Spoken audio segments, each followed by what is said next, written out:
What's up, guys? I got the Tippmann TiPX. I'm going to shoot this with my airline CO2 tank. This is already pressurized.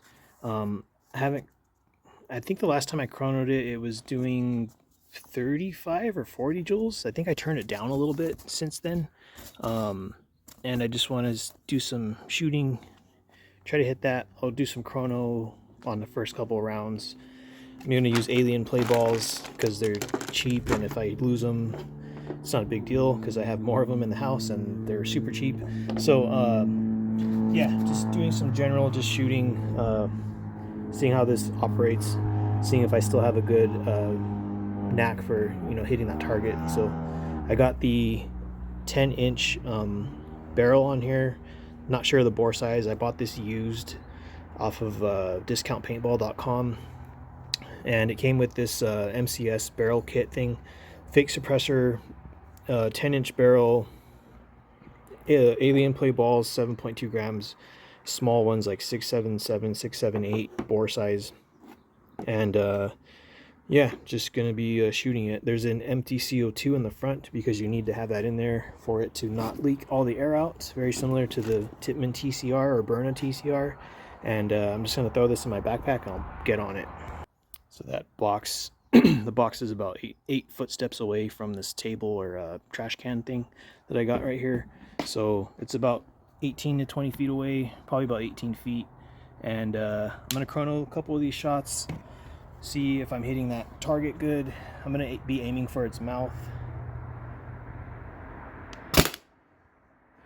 320 with a 7.2 gram ball. Right in the freaking middle of the head. 316. So yeah, second shot was right to the dome, and then cheek shot was the first shot. I'm not sure what 320 feet per second or 326 feet per second, I don't know what the joules is, but I think that's probably at least 30. 314, hit him kind of low, right in the mouth. 312, right in the mouth. 300. The CO2 tank is like 170 grams left in it, 180 grams left in it. Right in the face. 296. I think I got one more round. I'm just going to shoot one more shot, I think. And that's it. So I'm gonna fix that target, or I'll just go show you guys what's going on. So I'm trying to wedge it in there so it doesn't move around so much, but it's still moving around. Anyways, yeah, a lot right in the face, two kind of off, but it still hit it. This is just a normal 8.5 by 11 inch piece of paper. And I'm going to reload, and I'll be right back. All right, next mag, same target. I'm gonna keep chronoing these. I think the tank is getting low and the marker's getting cold, and it's not warm out here. It's like 58 degrees. Right in the stomach, 302. 300, so it's just pretty much gonna stay in that 300 range for now, and I'll just keep lighting them up.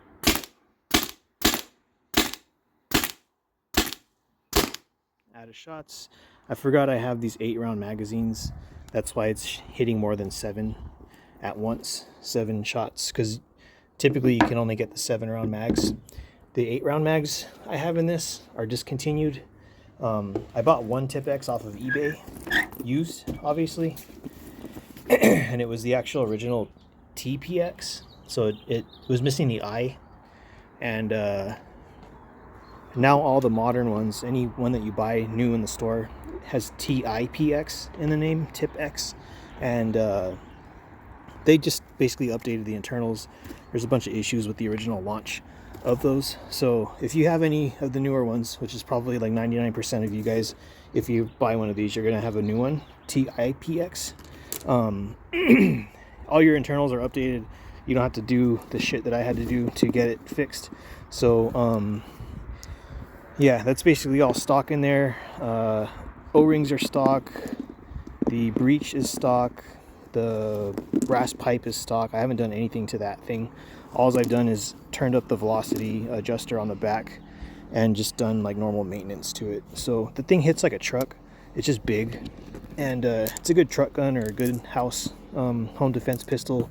Not concealable at all unless you're wearing super big clothes or you have like a backpack that can fit that. If you're using a 12 gram CO2 and you have it dialed up all the way, you can probably get like 15 shots out of it.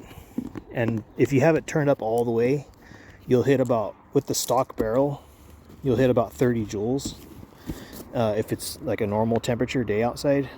With the longer barrel, like the TCR barrel or the one that I have on my launcher, that 10-inch Lion Claw barrel, if you have that on there and you're using a 12 gram CO2 and you have it cranked up all the way, the velocity thing back here, you'll probably get like 38 to 45 joules, just depending on how it wants to perform.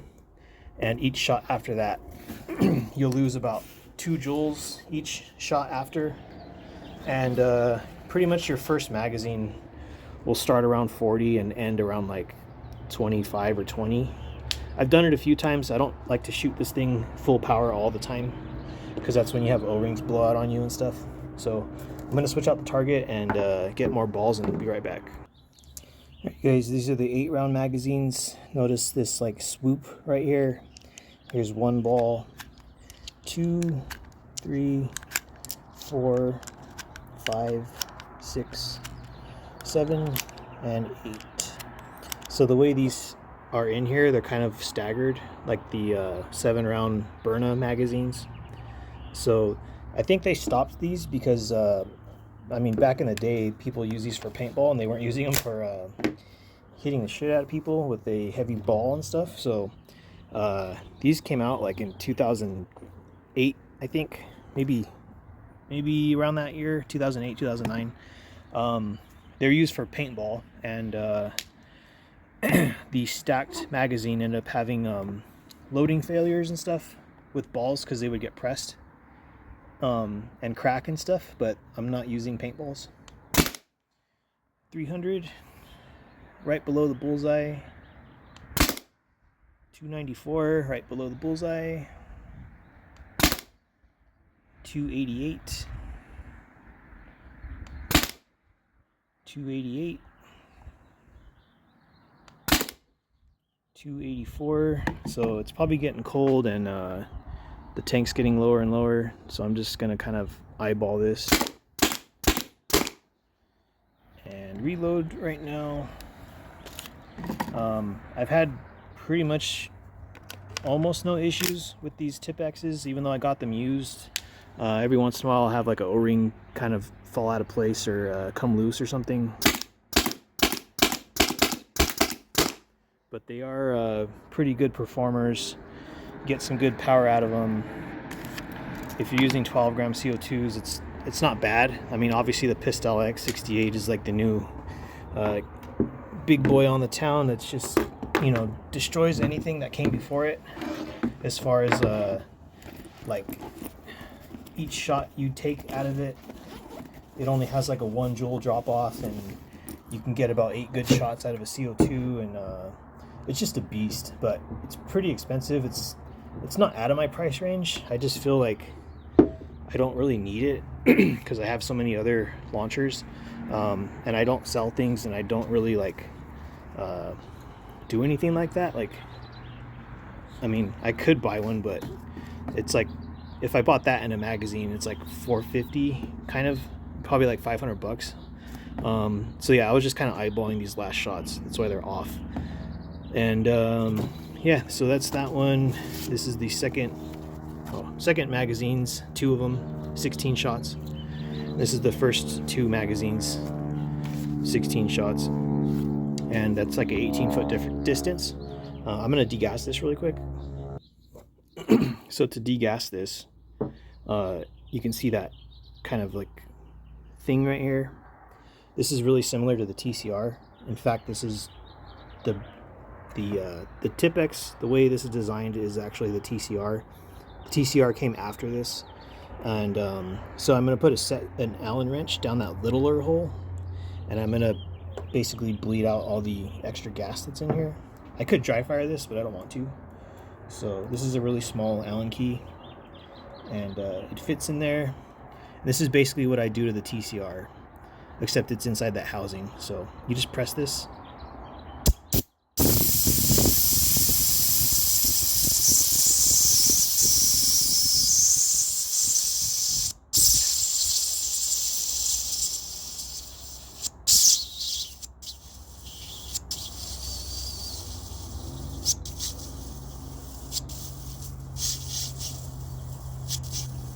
So it's taking a minute, but yeah, that's how you can degas your marker. You can also twist the front off where the CO2 housing is. If you pull this off, you'll have a bunch of pressure kind of pushing the quick disconnect off, and you could blow your O-ring in the quick disconnect, which is kind of a pain in the ass to fix. It's easier to fix the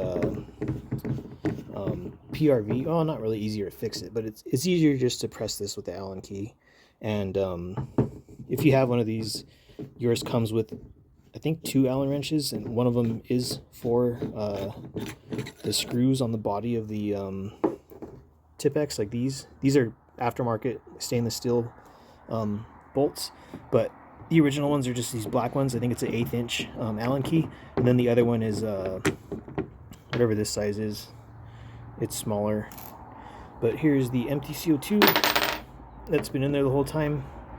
I don't know when I use this, but I just have piles of CO2s that are used. I throw them away every once in a while, and I recently just got rid of all of them, so I'm gonna start a new pile. Actually, I need that. So yeah, that's the TiPX. It's pretty much like the granddaddy, old school home defense launcher. Even like one of the first gas powered, like with one of these paintball pistols. So yeah, like I said, this is old technology. It's from the late 2000s, and people that play MagFed, they'll use this or the FSC for paintball. They don't really use the T4E stuff because it's too rough on paint, and you can't adjust the velocity. So at most paintball fields, you have to have a speed underneath 300 feet per second for most paintball fields, like 90% of them. And I mean, if you're just playing woods ball or something out in the boonies, in the forest or whatever, don't have to worry about that type of stuff. But just for safety, for paintball, you leave it under 300. But obviously, I'm not using this for paintball. So yeah, that's the 7.2 gram aluminum balls and this giant barrel. It doesn't say the bore size on here, and I tried to look on the MCS website at what this actually is, and it doesn't say the bore size, so I'm guessing it's like 6, 8, 9. Everything fits through this really easily. I think I've shot the riot balls through here, but there's a lot of back pressure because those riot balls that I have, the 11 gram ones, they're just super chunky. So yeah, thanks for watching. And these things are on some websites, they're like $230. It's not small, but it's a powerhouse in its own right. And the stock barrel goes out to about here. I think it's like 5.5 or like 6 inches long, and this 10-inch barrel adds a lot of speed. Yeah, that's about it for this one. So thanks for checking it out, and I'll see you guys next time.